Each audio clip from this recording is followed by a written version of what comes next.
It's time for Fibber, McGee, and Molly.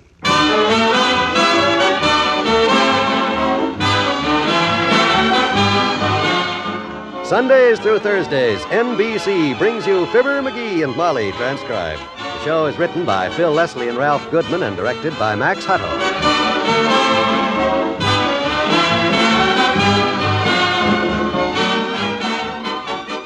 Before we get into our story, let's see what's troubling Molly. McGee, ever since that nice Prudential man of ours told us about that mortgage cancellation plan, there's something I've been wanting to ask him. Well, I don't profess to be a professor, kiddo, but what's your particular problem? Well, just this, McGee. Mm-hmm. Almost everyone knows the Prudential Insurance Company has a special plan that will pay off a family's mortgage if anything happens to Dad. But what about those families living in rented homes or apartments? Doesn't the Prudential have a plan to protect them, too? It sure does. And just as you may have guessed, it's called the Prudential Rent Payment Plan. That certainly makes sense. You see, a Prudential Rent Payment Plan will provide your family with money to pay the rent each month if you're no longer here. You'd never have to worry about the first of the month rolling around because you'll always have your rent money on hand. Now, of course, if you should ever decide to buy a house, this policy can be used to cover a like amount of your mortgage debt. Sounds perfect to me, McGee. So, friends, if you want to be sure there'll always be a roof over your family's head, keep them covered with a Prudential Rent Payment Plan. Your Prudential agent will be glad to tell you more about it.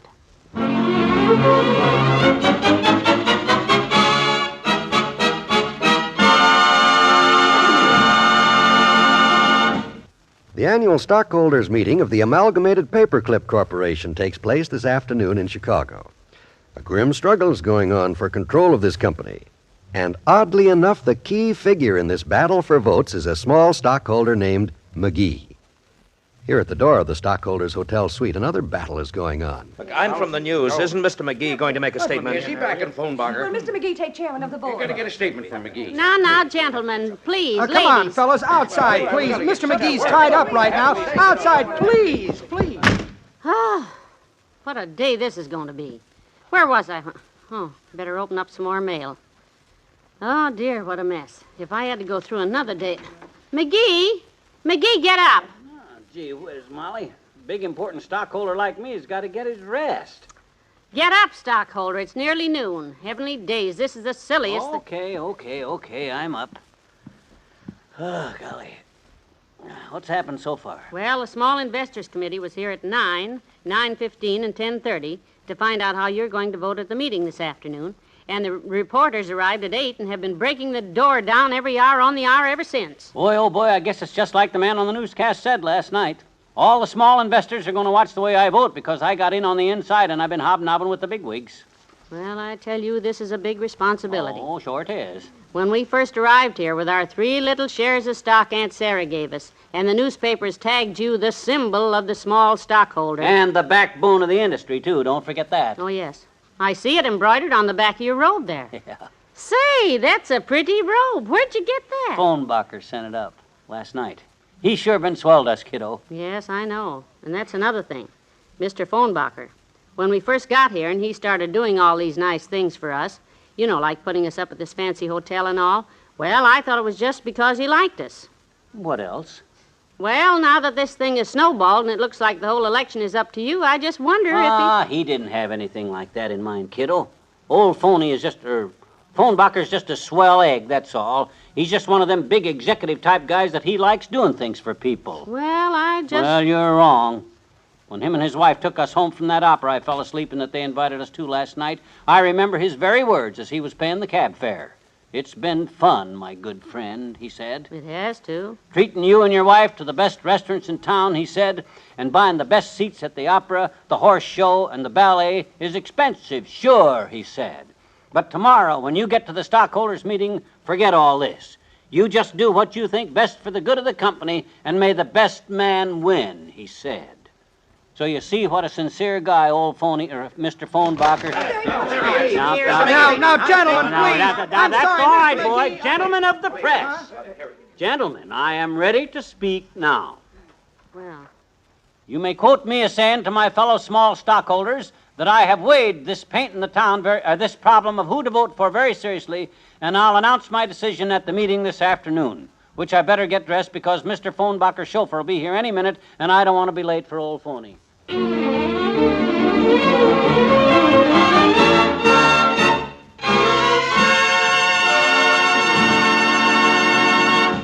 Back to Wistful Vista in a minute. How much difference can a shampoo make in the appearance of your hair? You'll find out after your first sudsing with Dial shampoo. Because this new shampoo gives your hair that diamond sparkle look, a bright, shiny look you'll love. And with Dial shampoo, you get loads of creamy, rich, lanolated lather, too. It leaves every strand of your hair ever so soft, ever so easy to manage, even right after shampooing. Once you try new Dial shampoo, you'll know how true this little song is. Sparkle, sparkle, your hair too sparkles after Dial shampoo. Dial shampoo gets your hair clean. Dial shampoo gives your hair sheen. Diamond sparkle, that's for you when you use Dial shampoo. Look for Dial shampoo in the unbreakable squeeze bottle at your favorite store. Oh,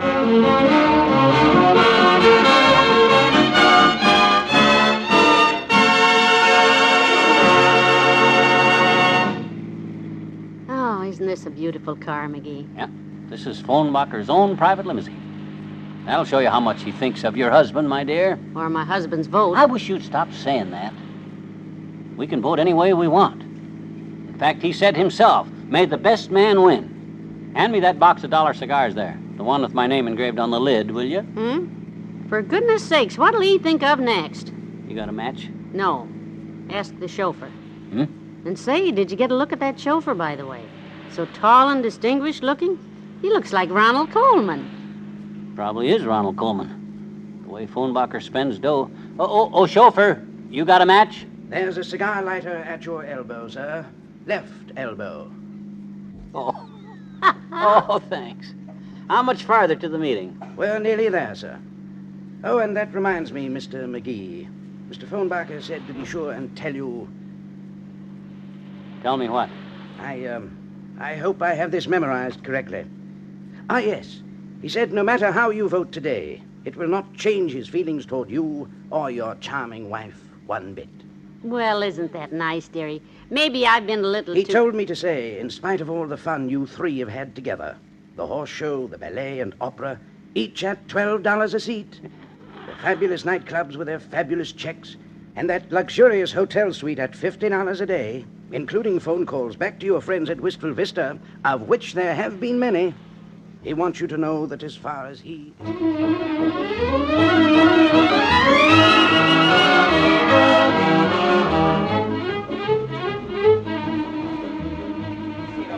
Here with McGee. He's a little stockholder like we are. Here we are, Molly. Excuse us, Buster. Oh, yes, Mr. McGee. How are we going to vote? Hey, that's him. I saw his picture in the paper. Come on, Molly, come on. They're holding seats for us up front. Good heavens, will you look at this mob? Mr. McGee, I've got 2 shares. How'll I vote?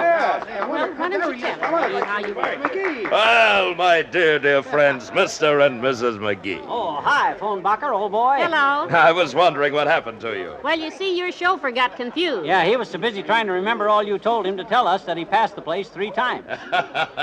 Well, don't pay any attention to what he said. You just do what you think is best for the company. And may the best man win. Yeah, we got the message. Well, now that you're here, I'm sure the stockholders would all like to hear your decision. Oh. All right, Mr. Chairman. I think we're ready to come to order. Yes, Uncle Jay. Mr. Phonbacher. He certainly has it neatly sewed up, hasn't he? Oh, that's just... Ladies and gentlemen, fellow stockholders, the meeting will now come to order. Now, we all know the stand taken by the 2 major stockholders in this company. The old line, conservative Mr. Daniel Gould, says times are unsteady. Let's retrench. Proceed with caution. Whereas Mr. Phonbacher says the future is for the daring. Let's expand. You have to spend money to make money. Yay! Please, just show your reaction in the way you vote. And now, before we cast our ballots, I know you all want to hear from one of our fellow stockholders who's been very close to this situation. A man you know is the very symbol of the small investor. Yeah, I hope you don't forget to say... And the backbone of industry. Good. Mr. Fibber McGee of Wistful Vista. Thank you. Thank you, fellow small stockholders like us, like I and my wife. Now, as you all know, I've studied both sides of this controversy very carefully. I want to tell all of my small fellow stockholders how swell Mr. Phonbacher has treated us here. Great. Oh, this is nothing. This is a pleasure. Yes, sir. And I want you to know that even though he set us up in the best hotel in town, took us out every night, picking up the check every time before I could get my hand out of my pocket, he himself has said, forget it. You just do what's best for the company. This is our company, and we want it run right. I've given this a lot of thought, and I say to you that Mr. Phonbacher here is the most dynamic personage I've ever met. He's a powerhouse. Well, that's mighty swell of you, McGee. Thanks. And any man who'd take a couple of strangers like I and my wife, put us up in the Ritz-Waldorf Hotel at $50 a night, buy 'em tickets for the opera and the horse show at $12 a throw, and take 'em to the best nightclubs in town, he's a swell guy to know. Oh, great, great. It's in the bag. Get ready to count. But when it comes to running my company, I don't want anybody that throws money around like that. What? So I'm doing the best thing for the company, like Mr. Phonbacher told me to do. McGee's 3 votes go for Daniel Gould and his conservative group. I have spoken. What? Why, you no good ingrate. You two-faced, two-timing, two-bit cheat. Come on, Molly. Let's go get packed for home. And quick, I've got a feeling we don't live at the Ritz-Waldorf anymore.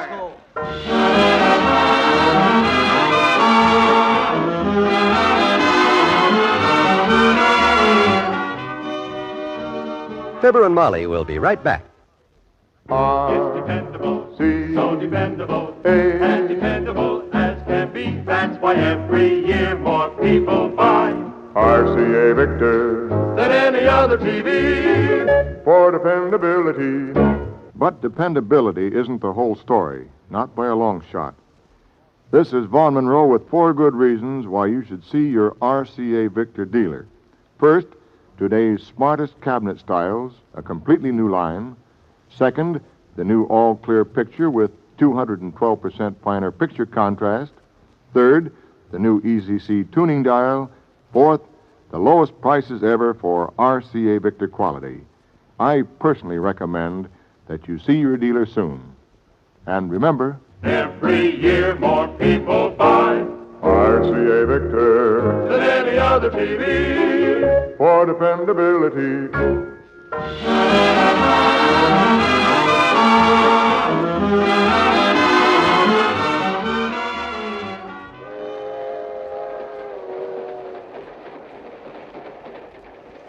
This trip has been a lot of fun, McGee, but I'm glad to be going home. Yeah. There's a story about the meeting here in the paper. Says Gould re-elected Prexy of Amalgamated Paperclip by votes of small stockholders. That's you, dearie. Yeah. Says to show his appreciation, Mr. Gould selected the smallest stockholder there and put him on the board of directors. How do you know? Some guy with 100,000 shares. 100,000 shares? Mm-hmm. How can they call him a small stockholder? He's a midget. Oh. Good night. Good night, all.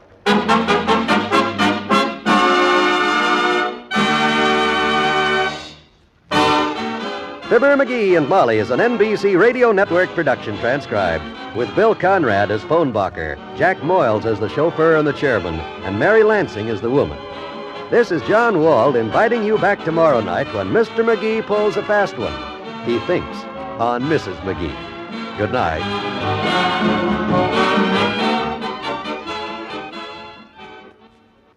Join the great Gildersleeve and all his friends tonight on the NBC Radio Network.